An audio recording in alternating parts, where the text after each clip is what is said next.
नमस्कार, मैं हूं अमीश देवगन और अब वक्त है देश की सबसे बड़ी बहस का, देश की नंबर 1 डिबेट का, यानी आर पार का। आज राम मंदिर पर राष्ट्रीय स्वयंसेवक संघ ने बड़ी कड़ी खींच दी, क्योंकि आरएसएस के सर कार्यवाह भैया जी जोशी ने राम मंदिर के निर्माण को लेकर नई तारीख का ऐलान कर दिया। जनाब, भैया जी जोशी ने कहा कि अयोध्या में साल 2025 तक राम मंदिर का निर्माण होगा। लेकिन सवाल है कि आखिर इस बयान का मतलब क्या है और मकसद क्या है? आपके मन में भी होगा, क्योंकि अब तक संघ लगातार कह रहा था कि मोदी सरकार राम मंदिर पर कानून बनाए, यहां अध्यादेश लाए।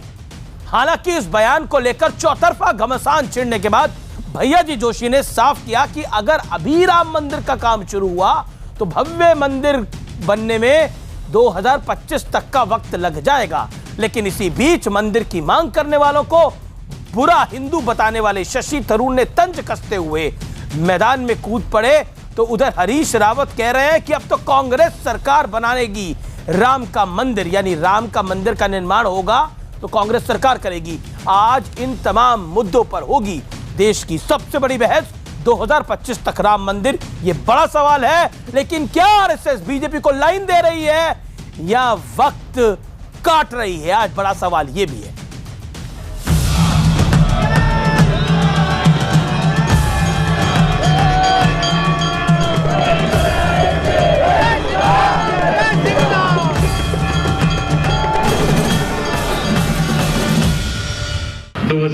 में राम जन्मभूमि के ऊपर श्रेष्ठ राम मंदिर बनने के बाद फिर इस दिशा को और गति प्राप्त होने वाली है। राम मंदिर पर सब्र किस कदर टूट रहा है, इसका अंदाजा आरएसएस के सर कार्यवाह भैया जी जोशी के बयान से लगा लीजिए, जो एक तरफ मंदिर के लिए नई तारीख दे रहे हैं तो दूसरी ओर मंदिर निर्माण को देश के विकास से भी जोड़ रहे हैं। तो करिए, किसने रोका है? सरकार आपकी बात मानने को तैयार नहीं, जिस सरकार को आपने बिठाया है दिल्ली पे गद्दी पे। राम मंदिर के निर्माण में भारतीय जनता पार्टी की संवैधानिक और संगठन की दृष्टि से प्रतिबद्धता पहले ही राष्ट्र को पता है। हालांकि बयान पर विपक्ष ने मोदी सरकार को घेरना शुरू किया तो भैया जी जोशी का नया बयान सामने आ गया। 25 तक बन जाएगा सर, वो क्या सटायर था या वाकई में मंदिर 2025? हमारी इच्छा है। क्या सर इच्छा है सर? मंदिर 2025 के पहले पूरा हो जाए। तो सर क्या सरकार को तय करना है। 25 तारीख की शुरू थोड़ी करने की बात की है। आज शुरू होगा तो 5 वर्ष में बनेगा। इसी बीच कांग्रेस नेता शशि थरूर ने एक फोटो ट्वीट कर मोदी सरकार पर निशाना साधा है। इस तस्वीर में दिखाया गया है कि 10 साल में बीजेपी का मुख्यालय तो नया बन गया, लेकिन राम मंदिर के लिए रखे गए पत्थर 10 सालों से जस के तस पड़े हैं। ये वही थरूर साहब हैं जो अयोध्या में राम मंदिर की मांग करने वालों को बुरा हिंदू बता रहे थे। हालांकि कांग्रेस तो 2 कदम आगे बढ़कर अब ये दावा कर रही है कि राम मंदिर कांग्रेस राज में ही बनेगा। कांग्रेस जब सत्ता में आएगी तभी राम मंदिर बनेगा, ये आप मान करके चलिए। कांग्रेस पार्टी ने ही वहां पर ताला खुलवाया था, राजीव गांधी जी ने, कोई अटल बिहारी वाजपेयी ने नहीं खुलवाया। हमें ज्ञान नहीं दिया भगवान राम के बारे में क्या कहना है। भगवान राम का मंदिर भी कांग्रेस पार्टी बनाएगी और कांग्रेस पार्टी का प्रधानमंत्री बनाएगा, भारतीय जनता पार्टी नहीं बना सकती। ये वोट लेने की बात कर सकती है। हरीश रावत, उनके वरिष्ठ नेता, पूर्व मुख्यमंत्री, बयान दे रहे थे कि भगवान राम का मंदिर कांग्रेस की सरकार में बनेगा, और उन्हीं के वरिष्ठ नेता कपिल सिब्बल कोर्ट में जाके दलील पेश करते हैं कि इस सुनवाई को और टालो। हालांकि पीएम मोदी खुद मंदिर में देरी के लिए कांग्रेस को जिम्मेदार ठहरा चुके हैं। जो कहता हूं, कोर्ट के अंदर कांग्रेस के वकील जो अड़ंगे डालते हैं वो बंद हो, न्याय की प्रक्रिया को न्याय के तरीके से चलने दिया जाए, उसको राजनीति के तराजू से न तोला जाए और मामला न्यायपालिका में है उसको पूर्ण किया जाए। उधर सुप्रीम कोर्ट राम मंदिर पर सुनवाई के लिए 29 जनवरी की नई तारीख तय कर चुका है। लेकिन आज बड़ा सवाल ये है कि क्या आरएसएस खुद ये मानने लगा है कि मंदिर के लिए अभी इंतजार करना होगा? आज इसी पर होगी देश की सबसे बड़ी बहस। 2025 तक राम मंदिर। और आज विश्लेषण थोड़ा अलग है और बीजेपी के लिए सुनने वाला है, और गौरव भाटिया क्योंकि गेस्ट है वो जरूर सुने। मंदिर पर संघ की बेसब्री का विश्लेषण सुनवाई के दौरान बार बार कहीं ना कहीं से लग रहा है अड़ंगा।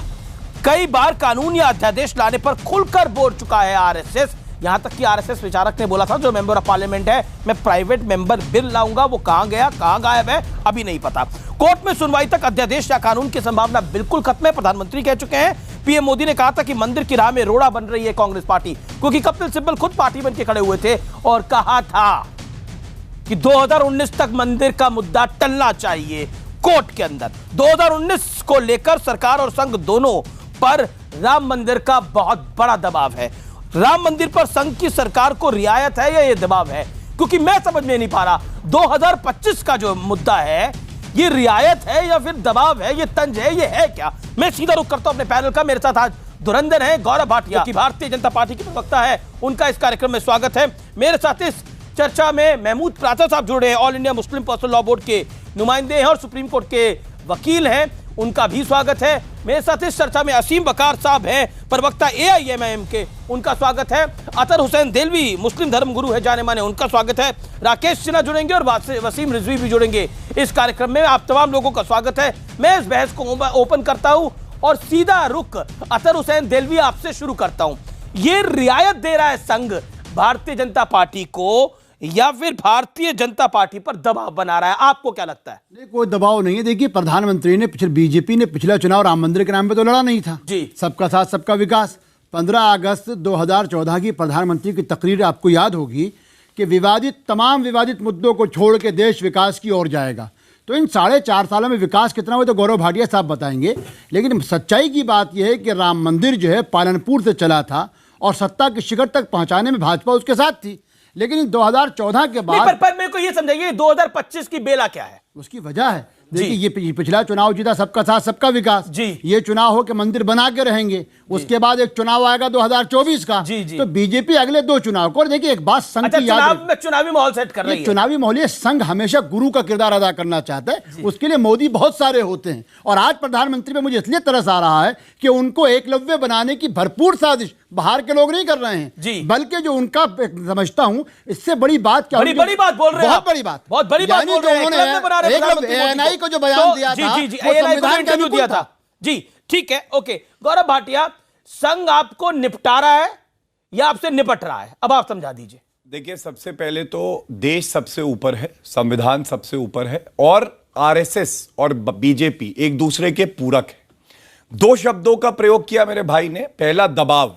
तो नरेंद्र मोदी जी वो प्रधानमंत्री हैं जो कभी दबाव में कार्य नहीं करते, संघ के दबाव में भी नहीं, किसी के दबाव में नहीं। उन्होंने संविधान की शपथ ली है और संविधान की शपथ लेने के बाद उन्होंने जब राम मंदिर पे उनसे पूछा गया तो उन्होंने स्पष्ट कहा कि संवैधानिक दायरे में रह के, गौरव जी वो तो हमने सुना, लेकिन मेरा पॉइंट ये है कि आपका दफ्तर बन गया, शशि थरूर कह रहे हैं, आप सत्ता में आ गए, आप फिर 2025 तक की बात संघ क्यों कर रहे हैं? वो अच्छा, आप एक बात बताइए मुझे कि मैं आपकी बात को ही आगे बढ़ाता हूं। शशि थरूर आज फोटो डाल रहे हैं कि भव्य राम मंदिर के बारे में राहुल गांधी से प्रश्न पूछा गया था अभी कुछ ही दिन पहले, उन्होंने मालूम है क्या कहा? उन्होंने ये कहा, मैं ये लंबित मामला है, राफेल लंबित था तो क्या हुआ था, जज लोया का मामला लंबित था तो क्या हुआ था, और माओइस्ट का मामला लंबित था, लेकिन प्रेस कॉन्फ्रेंस कर रहे थे। दूसरी बात, आज कोई कांग्रेस का प्रवक्ता आपके चैनल पे नहीं दिखाई दे रहा, बड़ा सन्नाटा है। कांग्रेस को बुलाया था, कांग्रेस नहीं आई, राम मंदिर के नहीं आई, तो चुनावी हिंदू राम मंदिर नहीं बनाएंगे, पूरा देश जानता है। अगर तो कोई पार्टी है, बोला कि हम बनाएंगे मंदिर, सीपी जोशी उससे पहले हमारे कार्यक्रम में बोल के गए थे। कहूंगा, राहुल गांधी और गांधी परिवार की हिम्मत नहीं है, वो अपने आप को मुस्लिम पार्टी बताते हैं, वो क्या मंदिर बनाएंगे? अगर एक पार्टी है जो भव्य राम मंदिर बनाएगी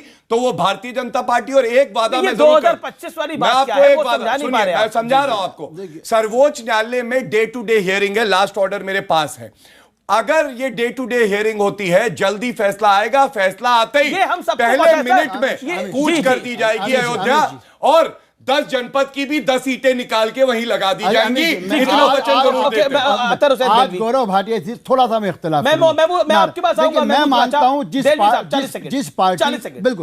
पार्टी के लिए राम मंदिर पालनपुर से लेकर आज तक सबसे बड़ा मुद्दा हो, किसी और पार्टी का नहीं था, जिनके लिए राम भक्ति सर्वप्रिय हो, लेकिन देश इनसे सवाल कर रहा है, तरह के सवाल। आप बताइए, संविधान को तार-तार कर दे, बिल्कुल नहीं। सर्वोच्च न्यायालय में आप लोग उकसाने का, मुझे तो बड़ी आपत्ति है। मैं तो प्रधान, मैं आपसे आपकी ओपिनियन मांगता हूं, 10 सेकंड दे दीजिए। आप बताइए, जो पार्टियां कांग्रेस, एआईएमआईएम, सपा उकसाती है ऑर्डिनेंस लाओ, अध्यादेश, विधेयक लाओ, आप क्या कहते हैं सही है? बिल्कुल। अगर प्रधानमंत्री, आपको गर्व नहीं होना चाहिए कि उन्होंने कहा कि हम लोग अधीर नहीं होंगे, हम लोग सर्वोच्च।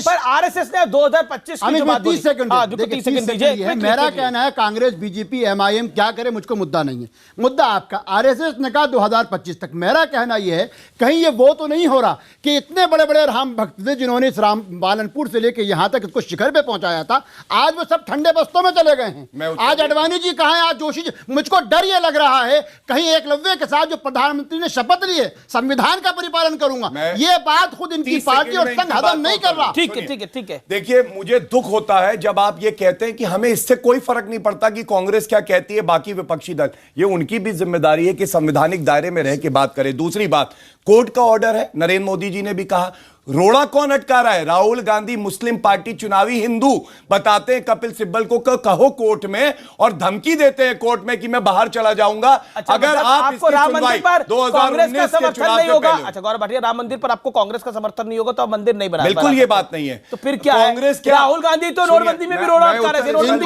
मिनट, मैं उत्तर देता हूं। पूरी कांग्रेस खड़ी हो जाए, पूरे विपक्षी दल खड़े हो जाए, लेकिन भव्य राम मंदिर अयोध्या में भारतीय जनता पार्टी और सारे गुरु और संत के आशीर्वाद से बनेगा। ये बात आप ये बताइए अमीर जी, मैं जो आपसे कह रहा हूं, बोल रहे हैं वही तो सब, वही अमीर तो जी ये मुकदमा एक सेकंड आजकल फेसबुक और ट्विटर पे चल रहा 10 ईयर चैलेंज।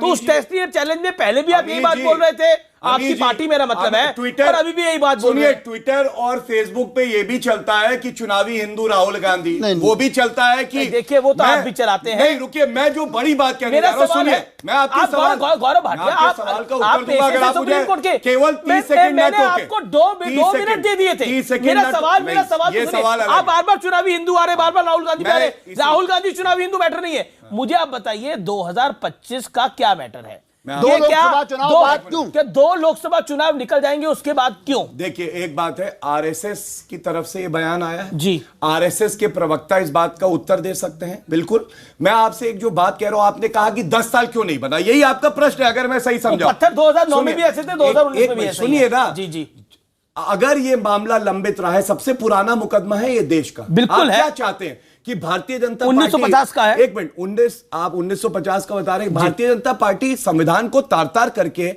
गलत तरीके से बनाया। मैं तो ये कह ही नहीं रहा आपको, तो इसीलिए 2025 की फिलॉसफी क्या है? आप कह रहे हो आरएसएस समझाएगी। चलिए क्योंकि मैं ये कह सकता हूं हमारी प्रतिबद्धता है, भव्य राम मंदिर बनेगा और आरएसएस के प्रवक्ता ये बोलेंगे। जो आप चाहते थे वो हो रहा है। अब आप खुश हैं? आज तो कहेंगे कि सही है, 2025 में बनेगा राम मंदिर, यानी कोर्ट बनाएगा तब बनेगा, आगे जो कुछ होगा वो देखा जाएगा। आपके दोनों खानों में लड्डू, दोनों हाथों में लड्डू है। एक तरफ बीजेपी फंस गई, दूसरी तरफ राम मंदिर भी नहीं बना। एक second let me ask him question. Mahmood Pracha, एक तरफ राम मंदिर नहीं बना, दूसरी तरफ बीजेपी फंस गई, देखिए दोनों हाथों में लड्डू आपका। तो खुश होने का दिन है आपके। अमीश देवगन जी, स्थिति इसके एकदम विपरीत है। स्थिति एकदम इसके विपरीत है। हम आपको बार बार बोलते थे कि बीजेपी और आरएसएस एक दूसरे के पूरक हैं। आज हमारे मित्र ने खुद ही कह दिया ये बात। तो ये सारी जो है नूरा कुश्ती हो रही है। और अब बड़ी ये जो दुख की बात ये है कि भारतीय जनता पार्टी ने और आरएसएस ने ये तक डिक्लेयर कर दिया कि कपिल सिब्बल साहब ने तो सिर्फ ये कहा था 2019 का चुनाव के बाद करें। उन्होंने तो कोर्ट को और सारे देश को ये बता दिया कि 2024 के इलेक्शन के बाद भी करें। यानी कि इनको 2 इलेक्शन भारत के संविधान को तार करके, सुप्रीम कोर्ट को धमकियां देकर और हिंदू और मुसलमान को लड़ाकर जीतने, इनके पास दूसरा कोई ये एनेक्डोट आपने कैसे निकाला? एक सेकंड, ये खेल आपने कैसे निकाला कि हिंदू और मुसलमान को लड़ाकर? ना बिल्कुल ना। ये खेल आपने कैसे बनाया कि हिंदू मुसलमान को लड़ाकर अब 2025 की नहीं, चुनाव जीतने की रणनीति हो सकती है, वो आपकी बात लाजमी है। हिंदू और मुसलमान को लड़ाने की बात आपने कैसे बोली? नहीं, कैसे बोली ये बात? यह आपत्तिजनक बात है, यह आपत्तिजनक बात है। I objected completely on my channel. Hindu मुसलमान को लड़ाने की क्या बात है? मेरी गुजारिश तो हिंदू मुसलमान को लड़ाने की क्या बात है? मैंने आपको 40 सेकंड सुना, 50 सेकंड सुना, लेकिन आपने हिंदू मुसलमान को लड़ाने की बात क्यों बोली? नहीं, क्यों बोली ये बात? नहीं, ये बात क्यों बोली आपने? ये इसलिए कि क्या मकसद है आपका? What is your plan? What is your plan? कोई और मतलब ही नहीं है इनको। My plan is to expose RSS and BJP. And your plan is only this. And to show to the world. Mahmood Pracha ji, that you what आप चाहते हैं कि हिंदू मुस्लिम भाइयों में सौहार्द ना रहे। नरेंद्र मोदी जी ने अगर एक बात संविधान की करी तो आपको दर्द हुआ। आपको हिंदुओं को भी मरवाना है और मुसलमानों को भी मरवाना है। आपका मुजफ्फरनगर दंगे हुए थे, केंद्र में कांग्रेस की सरकार थी, हिंदू मुस्लिम मुसलमानों को किसने मरवाया था आप बताइए। लेकिन आपने इतनी हिम्मत नहीं है कि कांग्रेस की आलोचना कर दें। उनके प्रवक्ता बन के यहाँ बैठे हैं, मुझे पता है, क्योंकि आप उनके भी हितैषी नहीं हो। आपको हिंदुओं को भी हिंदुओं से लड़वाना है असम में, जैसा आप कर रहे हैं। लिंगायत का मुद्दा कौन लाया था? लड़वाना नहीं है, आपका काम सिर्फ ये है। और जहां तक कपिल सिब्बल की बात है और राहुल गांधी जी की बात है, आप लोग अगर उनको इतना ताकतवर मानते हो 44 सीटों पे, तो उनके पैरों में गिर जाओ ना आप। प्रधानमंत्री जी इतने कमजोर हैं कि पैरों में तो गांधी परिवार के सारे कांग्रेसी गिरे हुए हैं और कांग्रेस खुद गिरी हुई पार्टी है। देखिए क्या बात भाषा बोल रहे हैं भाई, ये क्या भाषा आप बोल रहे हैं बताइए ना मुझे। आप कांग्रेस के प्रवक्ता है क्या? आप कांग्रेस के, मैं आपसे पूछता हूँ, आप इसका केवल उत्तर दे दीजिए। राहुल गांधी क्यों नहीं बोल पाए कि भव्य राम मंदिर अयोध्या में बनना चाहिए? आप देश को मत बांटो, आप राम के नाम पर देश को मत बांटो। देश तो तब बढ़ता है जब लिंगायत एक मिनट बस, देश तब बढ़ता है जब मनमोहन सिंह लाल किले से कहते हैं कि संसाधनों पे बहना है मुसलमानों और अल्पसंख्यकों का। देश तब बढ़ता है जब माओवादियों मैं राकेश सिन्हा को लेके आता हूं। गांधी कहते हैं देखिए ये ऐसे डिबेट नहीं हो पाएगी। देखिए आप आपकी गंदे कार्यों से, ठीक है, ओके, राकेश सिन्हा को मैं लेके आता हूं। राकेश सिन्हा, भैया जी जोशी के बयान ने सियासी गलियारों में तूफान मचा दिया। हरीश रावत कहते हैं मंदिर हम बनाएंगे और बाकी नेता कहते हैं कि बीजेपी 2019 और 2024 का भी टाइम मांग रही है। आप कहते थे कि मैं प्राइवेट मेंबर बिल लेकर आऊंगा, लेकिन सब कुछ का डब्बा गोल हो गया है। क्या हो गया ये? देखिए किसी चीज का डब्बा गोल नहीं हुआ है, डब्बा भर रहा है। 3 बातें आप नोट कर लीजिए। राष्ट्रीय स्वयंसेवक संघ और संघ परिवार और धर्म संसद का जो स्टैंड है वो अपरिवर्तनीय है। वह साफ शब्दों में है कि हम लोकतंत्र के 3 उपकरण होते हैं। 3 उपकरण में एक होता है संसद और न्यायालय से बाहर आम सहमति बनाना। वह बहुत प्रयास हुआ, लगातार प्रयास हुआ। श्री रविशंकर जी ने भी प्रयास किया, वह असफल हुआ। और असफल किन कारणों से हुआ उससे आपको दिखाई पड़ रहा है। जो लोग आज संविधान की शपथ खाते हैं वो 26 जनवरी का बायकॉट कर रहे थे, वो संविधान का पुतला जला रहे थे साहबानों के ऊपर, क्योंकि हमने एक महिला को सर्वोच्च न्यायालय ने कुछ अधिकार दिया था। चलिए मैं आता हूं इस पर। आप इस टॉपिक पर आइए जो महत्वपूर्ण है। जब मुझे बताइए ये 2025 की बेला क्या है? ये 2025 तक क्या आप समय मांग रहे हैं या कह रहे हैं कि 2 चुनाव और निकल जाए? प्राइवेट मेंबर बिल सुन लीजिए, सुन लीजिए ना, सवाल पूछ लिया मैंने प्राइवेट मेंबर बिल का। एक पर्सपेक्टिव में सुन लीजिए। तब हम बोलते थे आप झूठ बोल रहे हैं, तो आप हमें भी झूठा बोल रहे थे। आप सुन लीजिए, मैं पर्सपेक्टिव बता देता हूं। नहीं क्या महमूद प्राचा, आपका नाम राकेश सिन्हा है, छोड़िए, let Rakesh Sinha answer. Member of parliament Rakesh Sinha, let me make his point. नहीं लाएंगे, नॉट फेयर महमूद प्राचा। देखिए यदि एक दूसरे को गाली देने से समस्या का समाधान हो जाएगा तो मैं उसमें मैं हार जाऊंगा। आप सुन लीजिए, तर्क सुनिए, आपको जो कहना कह दिए ना, मेरी निंदा कर लीजिए, लेकिन सुन तो लीजिए। 2-3 बातें मैं कहना चाहता हूं। हमने न्यायालय से सिर्फ इतनी ही मांग की कि प्राथमिकता से निर्णय दे। जली कुट्टी के मामले में न्यायालय की अतिशीघ्रता हुई, तो आर्टिकल 377 पर अतिशीघ्रता हुई, ट्रिपल तलाक पर भी न्यायालय ने शीघ्रता दिखाई और सबरीमाला पर भी अति शीघ्रता दिखाई। और जब राम जन्मभूमि पर कहा गया कि हमारी प्राथमिकता में नहीं है, तो अपने सांस्कृतिक अधिकारों के लिए लोकमत संग्रह करना, राजनीतिक व्यवस्था तक अपनी आवाज पहुंचाना यदि अलोकतांत्रिक है तो हमें प्राचा जी बता दें लोकतांत्रिक क्या होता है। ओके, असीम अपने अधिकारों का प्रयोग हिंदू समाज अपने सांस्कृतिक अधिकारों के लिए करती है। दूसरी बात महमूद प्राचा, शोर मचाने से कुछ नहीं होगा। महमूद प्राचा, ये शोर मत मचाइए, नहीं शोर मत मचाइए, नहीं शोर मत मचाइए। जिस पार्टी का आप समर्थन करते हैं उसके नेता दिग्विजय सिंह कहते हैं विवादित जगह पर राम मंदिर बनना ही नहीं चाहिए। जो मंदिर बनवाते हैं वो पूरे हिंदू है, ये बात शशि थरूर बोलते हैं। चुप रहिए ना आप। असीम बकार को आने देंगे, नहीं आने देंगे? आपके अलावा भी पार्टिसिपेंट नहीं, का पूरी लड़ाई है। Okay, Asim Waqar, respond to Rakesh Sinha. देखिए मैं एक second Rakesh Sinha, let Asim Waqar. 30 second में मैं एक लाइन पूरा कर दूं। 30 सेकंड ले लीजिए, फिर असीम वकार बोलेगा। बकार साहब, मैं 30 सेकंड में एक बात कहना चाहता हूं, छोटी सी बात। देखिए जिस प्रकार से हमें तो आश्चर्य लगता है, दुख भी होता है। मैं बार बार इंडोनेशिया का उदाहरण दूं, ये मेरे लिए अच्छा नहीं होता है। भारत के मुसलमानों को इंडोनेशिया सीखने की जरूरत है।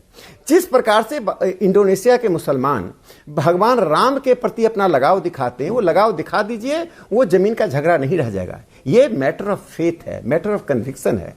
और इसीलिए मोहन भागवत जी ने कहा ये हिंदू मुस्लिम विवाद नहीं है, ये तो सांस्कृतिक राष्ट्रवाद का एक बहुत बड़ा प्रतीक है। और 2025 तक यानी भव्यता में और निर्माण कार्य शुरू करने में बहुत अंतर होता है। ठीक है, 30 सेकंड हो गया, वहां पहुंचेगी। निर्माण कार्य अति शीघ्र लोकतांत्रिक उपकरणों का उपयोग करते हुए शुरू होगा। ठीक है, ओके। असीम बकार, देखिए, आपने शुरुआत में बात कही कि क्या आरएसएस और बीजेपी अलग अलग हैं, या बीजेपी आरएसएस को नहीं सुन रही है, या आरएसएस बीजेपी पे दबाव बना रही है। मैं साफ तौर से कह दूं, एक गाना है कि लैला मजनू दो बदन एक जान है, ये अलग नहीं हो सकते। और ना ये बीजेपी पे दबाव बना रहे हैं, ना ये कोई और मैसेज दे रहे हैं। सिर्फ मैसेज इतना सा दिया जा रहा है, हिंदू अवाम को, हिंदू जनता को मैसेज दिया जा रहा है कि फिर से सरकार बनाओ, 2025 में मंदिर बनाएंगे। आरएसएस पूरी तरीके से बीजेपी के साथ खड़ी थी, खड़ी है और आगे भी खड़ी रहेगी। ये हिंदुओं को एक लॉलीपॉप दे रहे हैं, बहुत बढ़िया, 5 रुपए वाला, कि तुम चूसते रहो। 2024 में चुनाव होंगे, आस्था का विषय है, आस्था का भी विषय है। आप इसको लॉलीपॉप और चूपने से थोड़ा संभल के भाषा का इस्तेमाल करें जाए तो बेहतर है। आस्था का भी विषय, लॉलीपॉप क्यों संभल के भाषा का इस्तेमाल करें? अब आप मुझे सिखाएंगे, आपके लिए आस्था का विषय होगा, हम आपके लिए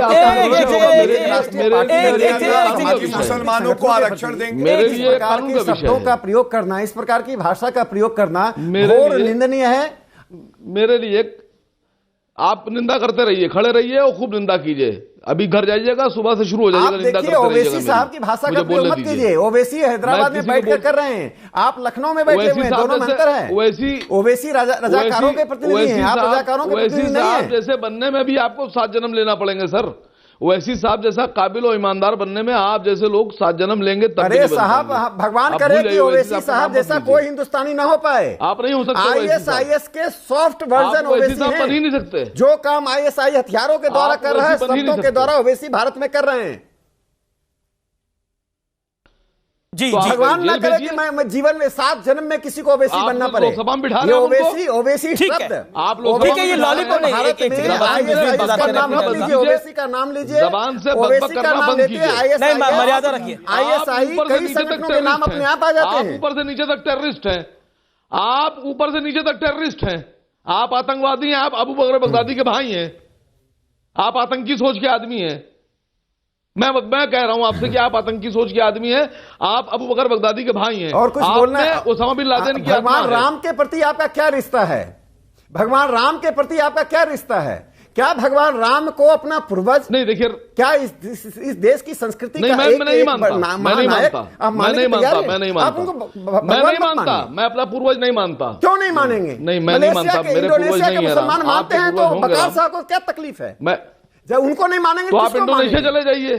क्या भारतीयता का? आप इंडोनेशिया में नहीं रह रहे हैं, आप हिंदुस्तान में रह रहे हैं। इससे बड़ा अभारतीयता क्या हो सकती है? इंडोनेशिया में नहीं रह रहे हैं, राम को नकारना। आप हिंदुस्तान में रह रहे हैं, बकवास और तबलीगी जमात ही नकार सकती है। कोल्ड नहीं सुनेगा। हिंदुस्तानी मुसलमान जो ईमानदार होगा भगवान राम को नहीं नकारेगा। ना मलेशिया चलेगा, ना इंडोनेशिया चलेगा, ना थाईलैंड चलेगा, ना मॉरिशस चलेगा, ना कुछ नहीं चलेगा। पूछे भगवान राम से, कोर्ट में एविडेंस चलेंगे। क्या रिश्ता है? कोर्ट में तथ्य चलेंगे। विभाजन का नारा देने वाला एविडेंस और तथ्य चलेंगे। हिंद है। कोर्ट में आपका Indonesia, Malaysia, Mauritius, Thailand, Bangkok नहीं चलेगा। तो स्वीकार नहीं कर पाया। मैं एक सेकंड आप दोनों को रोकना चाहता हूं। आप दोनों की लड़ाई होगी खत्म। आपने उनको आतंकवादी बोल दिया, आपने उनको आतंकवादी बोल दिया, लेकिन वसीम रिजवी यहां पर एक टर्म का इस्तेमाल हुआ कि ये 2025 तक राम मंदिर एक लॉलीपॉप है और इसको चूसा जाए। वसीम रिजवी, क्या आपको लगता है कि देखिए राम एक आराध्य है इस देश के, उस राम मंदिर के लिए वो 2025 में बने नहीं बने वो सबजुडिशियल वो मैटर इस समय कोर्ट में पेंडिंग है, लेकिन हम इस तरह की भाषा का इस्तेमाल करेंगे? इस तरह की भाषा का इस्तेमाल नहीं करना चाहिए अनीत जी। देखिए, भगवान राम की जहां तक के बात है, 1,24,000 पैगंबर हमारे क्या है, और ये कहा जाता है कि हो सकता है कि उसमें भगवान राम भी एक पैगंबर की तरह है हमारे। और दूसरी चीज ये है कि उनको इमाम हिंद भी माना जाता है और वो पूर्वज हैं। हम वो देखिए, पूर्वज का मतलब होता है हमारे बुजुर्ग, तो वो हमारे बुजुर्गों में से हैं। अब जो लोग नहीं मानते तो देखिए उनकी सोच क्या हो सकती है, अब ये तो हम नहीं जानते। हिंदुस्तान में रहकर वो आप तो चाह रहे थे राम मंदिर अभी बन जाए, लेकिन आरएसएस ने खुद बोल दिया 2025 तक बनेगा राम मंदिर। अब आप क्या कहेंगे? आरएसएस ने जो बात कही है या विश्व हिंदू परिषद कह रहे, उन्हीं ने ये बात कही, मैंने वो बयान सुना है। 2025 तक वो कंप्लीट होने की बात कही है। देखिए कोर्ट जो है, कोर्ट में मामला है। Okay, Mahmood Pracha respond to Waseem Rizvi. Mahmood Pracha चुका है बात है। Mahmood Pracha respond to Waseem Rizvi. देख लिया आपने, ही इज आल्सो मुस्लिम, ये भी मुसलमान है, लेकिन ये मंदिर के पक्ष में है कि राम आराध्य है, सबके पूर्वज है, मंदिर बनना चाहिए। और 2025 तक की बात है, 2025 तक बन जाएगा राम मंदिर अगर आज शुरू होगा तो। लेकिन जैसे ही आरएसएस ने मंदिर को डिले करने की बात की तो ये भी डिले करने के लिए तैयार हो गए। मैं सिर्फ यही बात कहता हूं, ये सब लोग मिले हुए हैं और मैं आपसे गुजारिश ये कर रहा हूं, महमूद प्राचा जी, कोई डिले करने की हमने बात कही नहीं है। अगर के आप कह रहे हैं, आप खुश हो गए ना, अगर कोई मंदिर बनने की बात आएगी क्या 2-3 साल नहीं लगेंगे? अगर आज आरएसएस की तरफ से बात की गई है तो आप लोग उस बात को पकड़ने की कोशिश मत कीजिए। आरएसएस जो बात कर रही है हमारी जैसी, तो आप क्यों कर रहे हो? नहीं, अब आप आरएसएस के साथ हो ना, ऐसी बात क्यों कर रहा हूं? खुश हो? अगर के कोई इमारत बनेगी क्या 2 दिन में बना के खड़ा कर दीजिएगा राम मंदिर? इतना भव्य राम मंदिर आप 2 दिन में बना दोगे? शुरू तो अरे कोर्ट से फैसला आने दीजिए, और जिस दिन कोर्ट से हम जीतेंगे उस दिन से राम मंदिर बनना शुरू होगा। और राम मंदिर जिस दिन से बनना शुरू होगा वो 2 साल लगे, चाहे 3 साल लगे, चाहे 5 साल लगे।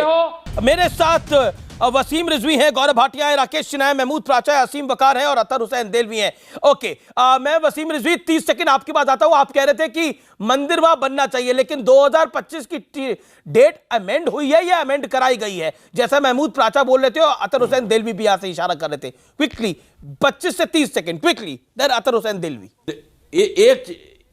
बस एक चीज पहले कह दूं, देखिए जहां पर भगवान राम के पूर्वज होने पर सवाल उठाया गया है, भगवान राम के पूर्वज होने पर सवाल उठाया गया है, वहां पर मैं एक बात सिर्फ इतना कहना चाहता हूं कि भगवान क्या ठीक नहीं है महमूद प्राचा? भगवान राम को जो भी धर्म, जो भी आप अपनी बात रखिएगा, रुकिए थोड़ी देर के लिए। नहीं मानता, हम ये समझते हैं कि उसका इंसानियत से ताल्लुक ही नहीं है, उसका सजा जरूर किसी हैवानियत से मिलता होगा, राकेश सिन्हा जी से हैवान से मिलता होगा, इंसान ये जो बात नहीं कह रहे हैं, जो भगवान राम को अपना पूर्वज नहीं मानता। दूसरी चीज ये है कि बिल्कुल ये बात मुस्तकिल कहती है जो राकेश सिन्हा साहब बिल्कुल नहीं है, और असीम वकार, ये अपनी और दूसरी चीज ये है कि वसीम भाई हो गई पर आरएसएस की बात को लेकर ये लोग इतना घेरने की कोशिश कर रहे हैं, वो बिल्कुल गलत बात है। तो क्या मंदिर अगर सच्चाई की बात मंदिर बनाने की भाई, हाँ हो गई भाई साहब, सुन ली हो गई साहब, जज्बाती बात हो गई आपकी तकरीर, आने तो हो गई भाई साहब, अब सुनो ना दूसरे को। आने दीजिए। फिर सच्चाई की बात ये है कि इंडोनेशिया हो, मलेशिया हो या साउथ ईस्ट की जो अदर कंट्रीज है, सुन लीजिए यहाँ तक के सुन लीजिए क्या है, अरे सुनो भाई सुनो, यहाँ तक कि मॉरिशस और मिस्र के अंदर भी श्री राम के ताल्लुक से लोगों के अंदर एक अदब और एक ताल्लुक की बात है, इसमें कोई शक नहीं है। और कोई भी मुसलमान वो ये तो कह सकता है कि मेरे पूर्वज हैं या नहीं हैं, लेकिन उनके ताल्लुक से हमने तो 3 बातें कही और अपनी बात ख़त्म करूंगा। पहली चीज़ तो ये कि जो लोग भी श्री राम और बाबर की तुलना करते हैं वो दर हकीकत श्री राम का अपमान करते हैं। एक राजा का और एक आराध्य की तुलना कभी नहीं की जाती। एक सेकंड, यही रुकिए। असीम वकार जवाब दीजिए इस बात का। एक सेकंड, गौरव भाटिया मैं आपके पास आऊंगा। असीम वकार जवाब दीजिए। नहीं, बिल्कुल सही बात देलवी साहब ने कही है कि श्री राम आराध्य हैं और बाबर एक आम आदमी, तो बाबर का मुकाबला श्री राम से लोग कर रहे हैं की बात करेगा वकार साहब। अब सुन वसीम साहब सुनिए, बात सुनिए। बाबर का मुकाबला श्री राम से नहीं हो सकता। श्री राम का स्थान बहुत ऊपर है, वो आराध्य हैं लोगों के लिए। रही बात आपने कहा आपके पूर्वज, सर मेरे भगवान राम आपके पूर्वज है या नहीं है? असीम वकार साहब ये बताइए। काबिल एहतराम है, नहीं मेरे नहीं है, मेरे नहीं है, मेरे नहीं है, आपके भी नहीं, आपके हो सकते हैं। क्यों नहीं है? अच्छा क्यों नहीं है? कैसे नहीं है? मेरे नहीं है, कैसे नहीं है? आपके हैं, कैसे नहीं है? आपके हैं। आपका रिश्ता किसी हैवान से है क्या? इंसानियत से आपका रिश्ता नहीं है? आपके हैं कि नहीं है? बिल्कुल है, बिल्कुल है कि नहीं है? देखिए भगवान राम के बाद से दुनिया में आपके हैं कि नहीं है? डेवलप हुआ है अभी तक तो हम लोग को पता है कि आप मेरे भी अरे हम इंसान नहीं है ना, क्या हम इंसान नहीं है? मेरे भी पूर्वज राम है, धर्म के रहने वालों के भगवान राम पूर्वज माने जाएंगे। आप अगर इस तरह की बात करते हैं तो वो आपकी जहनियत की कमी है, आपकी काबिलियत की कमी है। मुझे आपसे कमी सीखना नहीं है कि आपकी सोच में कमी है। खाना खा के सो जाइए, आपसे मुझे जहनियत नहीं सीखना है। मुझे पता है आप कितने बड़े मुसलमान हो, कितने बड़े इंसान क्या हैं। बात करते हैं, घर जाइए खाना खाइए सो जाइए, ये क्या बात कर रहे हैं भाई? आप इन बातों को कोई फायदा नहीं है। आप इस बात को बताइए क्यों नहीं पूर्वज हैं? जो मनुष्य जो भी ऐसा आदमी और दूसरी चीजें हमारा अकीदा तो यहाँ है, यहाँ तक 1,24,000 पैगंबरों में भगवान राम भी एक पैगंबर है। मेरे पूर्वज 1,24,000 पैगंबरों में भगवान राम भी पैगंबर हैं। आप ठीक है, आपकी पार्टी की जो मानसिकता है वो मानसिकता जो है वो आतंकी मानसिकता है। हार्डलाइनर्स की अगर मान रहे हो तो गौरव भाटिया, ठीक है, गौरव भाटिया मान गए होते, आपके मुखिया जैसे लोग मान गए होते तो भगवान राम का मंदिर। अच्छा रुक जाइए वसीम रिजवी रुक जाइए, और आप वसीम रिजवी रुक जाइए। गौरव भाटिया, वसीम रिजवी पूरी शिद्दत से लड़ाई लड़ रहे हैं कि राम मंदिर बनना चाहिए, आपकी शिद्दत क्यों खत्म हो गई है? नहीं, मैं समझता हूं देश में सब जानते हैं कि भारतीय जनता पार्टी की प्रतिबद्धता क्या है, और आप भी ये जानते हैं कि 4 प्रदेशों की सरकार न्यौछावर कर दी थी इसी मुद्दे पे। चुनाव आते जाते रहेंगे, लेकिन ये हमारे लिए केवल एक चुनावी मुद्दा नहीं है, ये हमारे लिए हमारी आस्था का विषय है। ये तो नहीं है चुनाव आते जाते रहेंगे, राम मंदिर का मुद्दा चलता रहेगा। सुन लीजिए अभी, नहीं ये पॉइंट है मेरा, मैं आपके सवाल है मेरा। थोड़ी देर रुकना पड़ेगा क्योंकि मैं काफी देर तक सुनता रहा, सारी बातें सही है। उत्तर दे रहा हूं। नहीं, इस देश के हिंदुओं ने भी आपको, इस देश के हिंदुओं ने भी आप बीजेपी को लंबे अरसे तक सुना राम मंदिर के विषय। मैंने आपको कोई लॉलीपॉप नहीं चुसवाया जी, मैंने 5 रुपए वाला लॉलीपॉप आपको नहीं चुसवाया। आपको पता होगा, नहीं मैंने ऑब्जेक्शन करा तथ्यों पे भगवान राम का कंपैरिजन आप 5 रुपए के लॉलीपॉप के नहीं कर सकते। 2 रुपए का भगवान राम का मुद्दा ही हो, आप 5 रुपए के लॉलीपॉप की बात नहीं कर सकते। वो मैंने ऑब्जेक्ट करा, बिल्कुल। इसीलिए जब तथ्यों पे बहस हो रही है थोड़ी गंभीरता बनाए रखें। गंभीरता इसी और गंभीरता ये है और प्रतिबद्धता ये है, आपको मैं जानकारी दे दूं, 2010-11 में ये मुद्दा सर्वोच्च न्यायालय आया। समाजवादी एक सवाल बिल्कुल मैं आपको बिल्कुल नहीं टोकूंगा। अच्छा 2009 में राम मंदिर मुद्दा था, मैं 2009 से शुरू करता हूं, ज्यादा आगे नहीं जाता। 2009 में राम मंदिर मुद्दा था, 2014 में राम मंदिर मुद्दा था, पॉइंट 2 चुनाव हो गए, 2019 में भी 1 सेकंड 2019 में भी राम मंदिर मुद्दा होगा। अब तो भैया जी जोशी कह रहे हैं कि 2025 में बनेगा, तो 2024 तक उन्होंने आप सुनिएगा, आप 20 मिनट, 1 मिनट कम से कम। भैया जी जोशी आप ही की न्यूज चैनल का वेबसाइट है, मैंने देखा भैया जी जोशी ने क्या कहा है। उन्होंने ये कहा है कि 2025 तक भव्य राम मंदिर का निर्माण की कोशिश है। नहीं, अब देखिए उन्होंने जो कहा, अब रफू करने की कोशिश है। जो फटी हुई किसकी है आप भी बताइए? कांग्रेस के सारे वस्त्र फट गए हैं, उनकी नग्नता सामने आ गई है, इसलिए रफू वो करेंगे। रफू करने की हमें जरूरत नहीं है। दूसरी बात, मैं आपको एक बात बताना चाहता हूं, 2010 से ये मुकदमा था, आपको मालूम है क्यों सुनवाई नहीं हो पाई? क्योंकि एक मुस्लिम पार्टी खुद को कहने वाली कांग्रेस, उसकी सरकार केंद्र में थी, और मौलाना जो पार्टी है समाजवादी पार्टी, उसकी प्रदेश में थी। इन्होंने दस्तावेजों का ट्रांसलेशन तक नहीं कराया। योगी जी की सरकार आई, आपको पता है कई 10,000 डॉक्यूमेंट थे, ट्रांसलेशन करा के 6 महीने में सर्वोच्च न्यायालय को दे दिए गए। ऑर्डर मेरे पास है। इससे हमें एक बात स्पष्ट है कि संवैधानिक दायरे में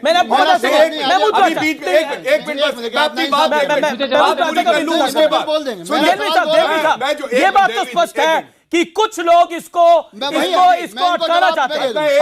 पूरी कर लूं। जी ऐसी कोई ताकत नहीं है, चाहे कितने राहुल गांधी आ जाए, जो भव्य राम मंदिर का निर्माण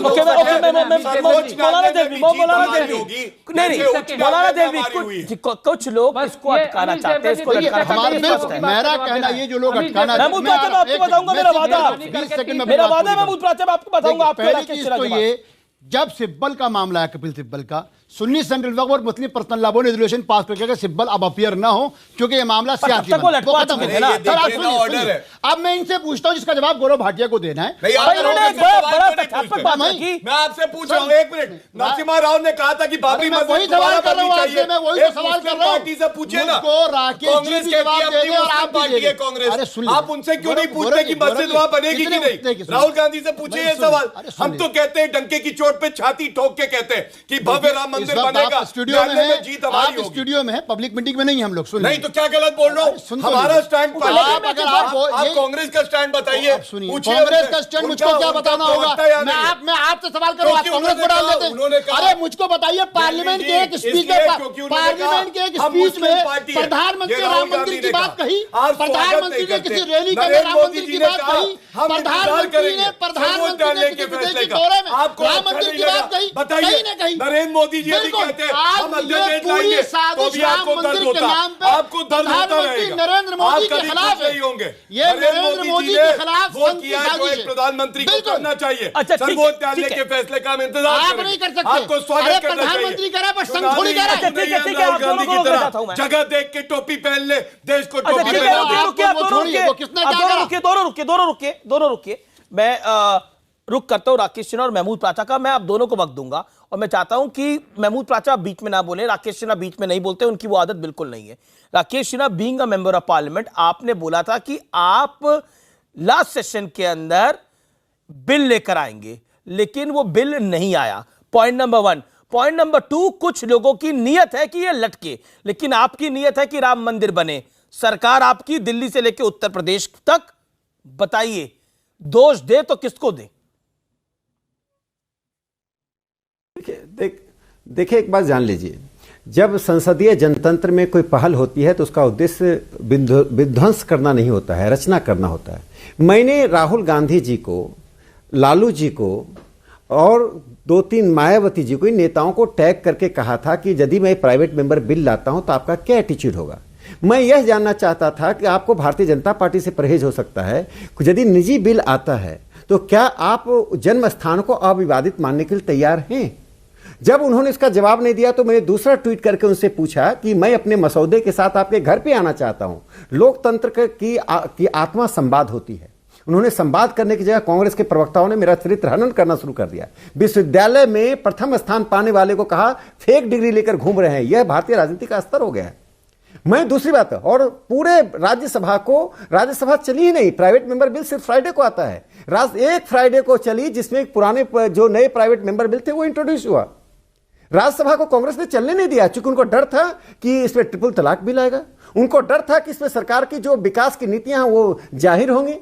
तो राज्यसभा का बहस नहीं चले, यह तृणमूल कांग्रेस पार्टी इंश्योर करती है। ठीक है महमूद प्राचा, देखिए हमने ये कहा कि मैं एक छोटी सी बात कहता हूं कि नहीं पर जब जो आरक्षण वाला बिल आपने मैं महमूद प्राचा जी से कहना चाहता हूं, आप इसको लटका दिया, बातें कहते हैं। ठीक है, ओके महमूद प्राचा, राहुल गांधी सोनिया गांधी ने कांग्रेस का बागडोर संभालने के बाद राहुल गांधी और सोनिया गांधी का मुद्दा नहीं था राम मंदिर।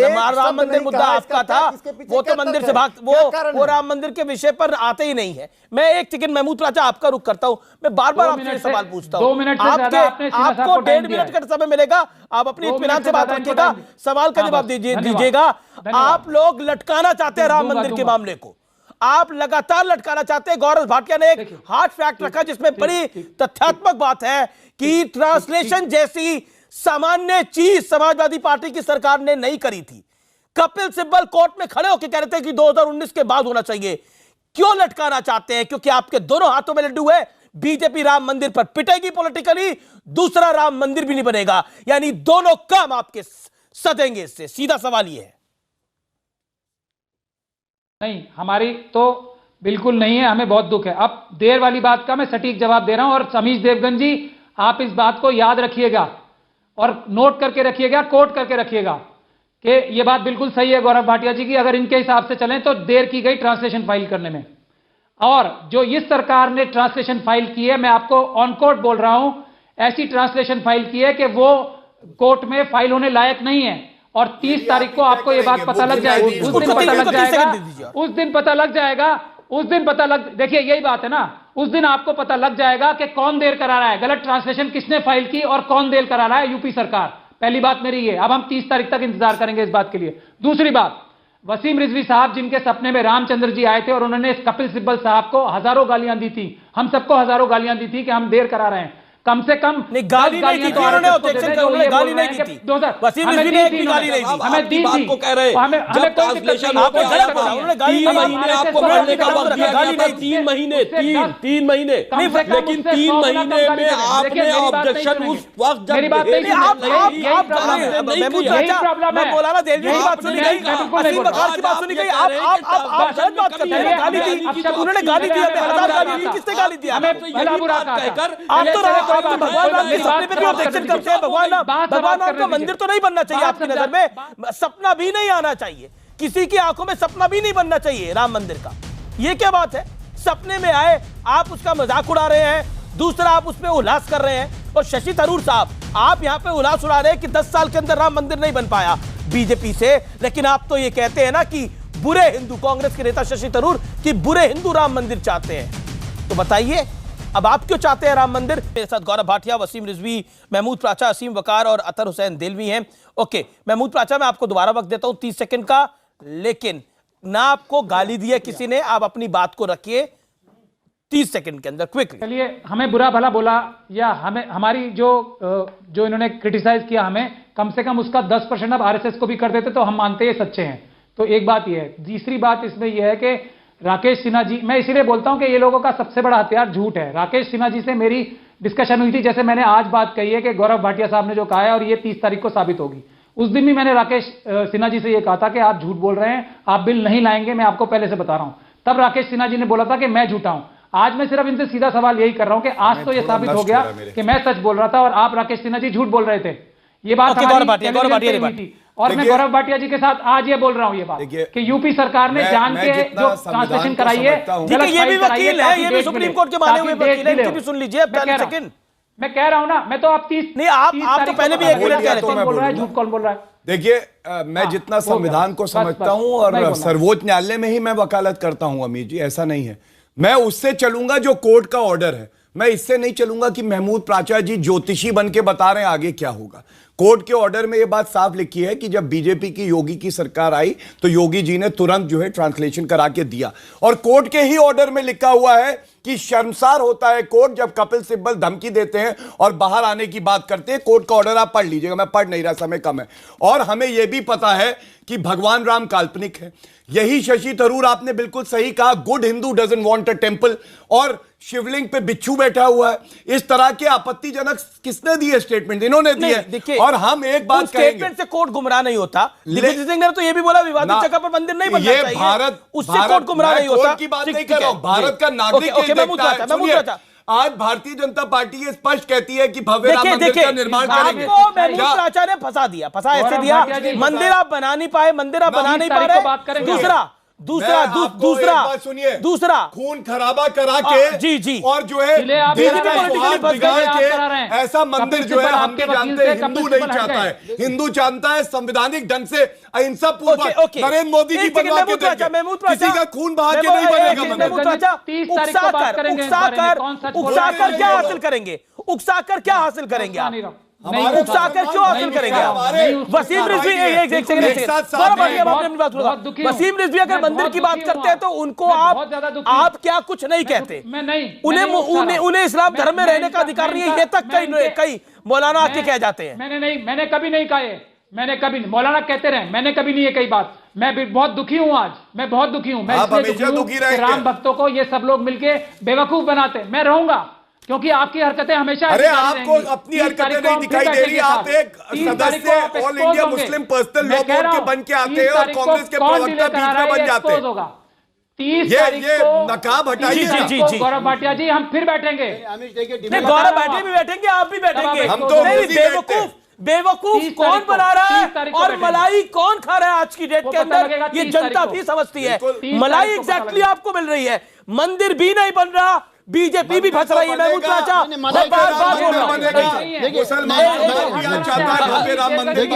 अतर हुसैन दिलवी देन ठीक है, महमूद चाचा हो गई आपकी बात। अतर हुसैन दिलवी, देखिए सच्चाई की बात ये, कोर्ट में मामला विचाराधीन है। प्रधानमंत्री ने एनआई को जो कहा सबके लिए स्वागत योग्य था। मैंने भी मन से कि लड्डू अब हमारा लड्डू हमारे हाथ में क्या नहीं, मतलब मुझको ये बताइए, अमीश जी आप एक वरिष्ठ पत्रकार बिल्कुल है ना, all India Muslim personal law board ने कोई इजलास बुलाया कि हम बाबरी मस्जिद की तरफ कूच करेंगे? कभी कहा गया कि मौलवियों की संसद होगी? अगर हम संसद भी कह देंगे तो आप क्या 25 लाख नहीं कहेंगे? आप यहाँ तो हालत ये हो गई है। अरे हमने उनकी हैसियत क्या, 2 कौड़ी के लोग हैं वो, किसी ने कहा उनको? All India Muslim personal law board और सुन्नी सेंट्रल वक्फ बोर्ड जो करेगा। अच्छा एक बात बताइए, नहीं मुझको ये बताइए, नहीं बनेगा, अगर मंदिर नहीं बनेगा तो उस all India Muslim personal law board को फायदा की नुकसान है? बीजेपी फंसेगी, बीजेपी पॉलिटिकली हारेगी। ये जवाब इतना दे दें, अगर कोई आगे बढ़ के पैरवी कर रहा है हिंदू समाज की, तो वो बीजेपी कर रहा है। आप बार-बार कह रहे बीजेपी क्या बताइए, क्या देश का जो नागरिक है वो चाहता है हल्ले की बात नहीं, मैं आपसे पूछ रहा हूँ क्या देश का हिंदू या मुसलमान चाहता है संविधान सुन लीजिए, हमारे 3 बुनियादी सवाल है आपके माध्यम से। पहली चीज तो ये, अब तक जिन लोगों ने देरी की उस बातचीत का जो अब तक राम मंदिर की मशीन पर हुई है उसका व्हाइट पेपर सरकार लेके आए। दूसरी चीज ये वो राम मंदिर लेके आए कि अब तक कौन लोग बीच में। दूसरी चीज ये है कि भाई जब आप एक तरफ ये कह रहे हैं चल यही वसीम रिजवी साहब ने कहा, यही उन्होंने कहा था कि पत्थर तैयार हैं, और ये बात वेदांती जी ने कहा था 24 घंटे में मंदिर बन जाएगा। क्या 24 घंटे में बन सकता है? हो गया 5 सेकंड। वसीम रिजवी, पत्थर तैयार है, तैयार ही रहेंगे, मंदिर फिलहाल नहीं। देखिए मेरा कहने का मतलब यह है कि देहलवी साहब को इनके जैसे मुल्लाओं को चाहिए कि हिंदुओं को बढ़ के आगे बढ़ के गले लगाए और राम मंदिर निर्माण की शुरुआत करें। शुक्रिया इस चर्चा में भाग लेने के लिए। लेकिन आज तो भगवान राम भी इस चर्चा को अगर देख रहे होंगे तो यही बोलेंगे अंत में, बिने न मानत जल्द ही जड़ गए 3 दिन बीत, बोले राम सकोप तब भय बिन होए न प्रीत। यानी भय बिन प्रीत नहीं होती। क्या यही है राम मंदिर की कहानी भी?